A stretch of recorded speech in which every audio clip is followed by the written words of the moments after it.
Hello बच्चों, तो आप प्रश्न को देखते हैं। आकृति में त्रिभुज एबीसी के शीर्षलंब एडी और सीई परस्पर बिंदु पी पर प्रतिच्छेद करते हैं। हमें दर्शाना अर्थात सिद्ध करना है कि त्रिभुज एईपी समरूप है त्रिभुज सीडीपी के। तो दिए गए प्रश्न की मुख्य अवधारणा की बात करें तो बच्चों यहाँ पर हम देखेंगे कोण कोण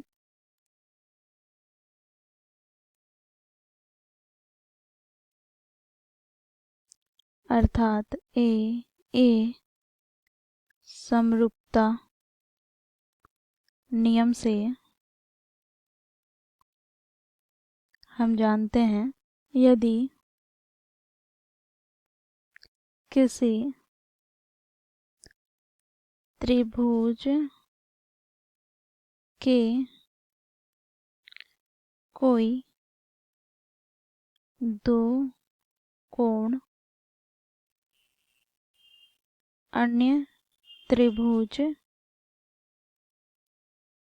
के संगत कोणों के बराबर हो तो वे त्रिभुज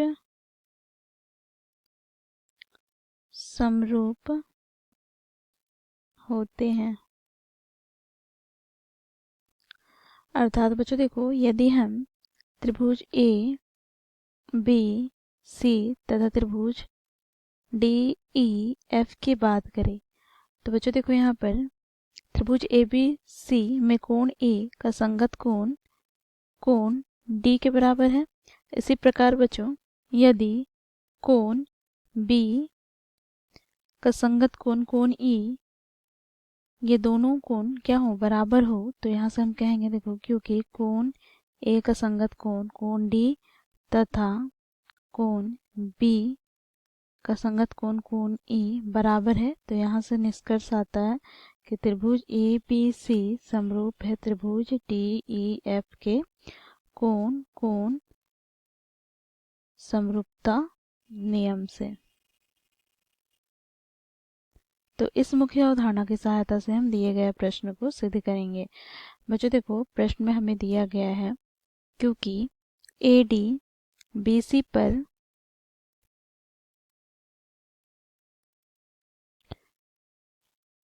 पर लंब है तथा देखो यहाँ पर सीई ए बी पर लंब है, तो यहाँ से हमें प्राप्त क्या हो जाएगा, तो देखो यहाँ पर कोण ए ई पी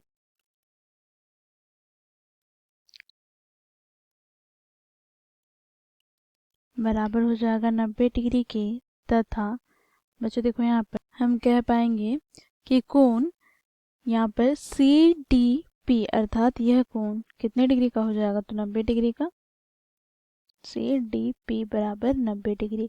तो बच्चों यहाँ से इसे हम क्या लिख सकते हैं, तो इसे हम लिख सकते हैं, देखो दोनों ही कोण 90 डिग्री के बराबर है, अर्थात यहाँ से कोण ए ई पी बराबर हो जाएगा कोण सी डी पी के, ठीक है, जो कि 90 डिग्री के बराबर है। इसे हम समीकरण 1 दे देते हैं, ठीक है। अब बच्चों देखो, यहाँ पर प्रश्न में हमें सिद्ध क्या करना है, तो आओ देखते हैं।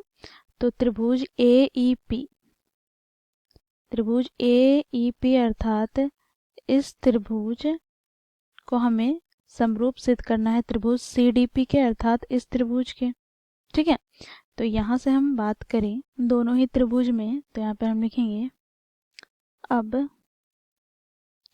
त्रिभुज ए ई पी तथा त्रिभुज सी डी पी में बच्चों देखो, दोनों ही त्रिभुज में देखो ये दोनों ही कोण क्या है, 90 डिग्री के हैं समीकरण 1 से। तो यहाँ से हम लिखेंगे कोण ए ई पी बराबर है कोण सी डी पी के, जो कि 90 डिग्री है, समीकरण 1 में हम लोगों ने देखा।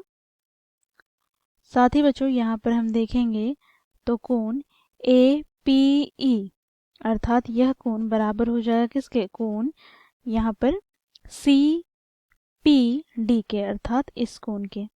क्यों, तो क्योंकि ये शीर्षाभिमुख कोण है। तो यहाँ पर हम लिखेंगे कोण ए पी ई बराबर कोण सी पी डी। क्यों? तो शीर्षाभिमुख कोण। अब बच्चों देखो यहाँ पर हम लोगों ने मुख्य अवधारणा में देखा, यदि दो त्रिभुज में किसी एक त्रिभुज के दो कोण अन्य त्रिभुज के दो संगत कोणों के बराबर हो तो वे त्रिभुज समरूप होते हैं। तो यहाँ से बच्चों देखो हमें दो संगत कोण बराबर प्राप्त हो गए, इसलिए यहाँ से हम कहेंगे त्रिभुज ए ई पी समरूप है त्रिभुज सी डी पी के। कोण समरूपता कसौटी से। तो इस प्रकार बच्चों हम लोगों ने मुख्य अवधारणा की सहायता से दिए गए प्रश्न को सिद्ध किया। आशा करती हूँ आप लोगों को यह प्रश्न समझ में आया होगा। धन्यवाद।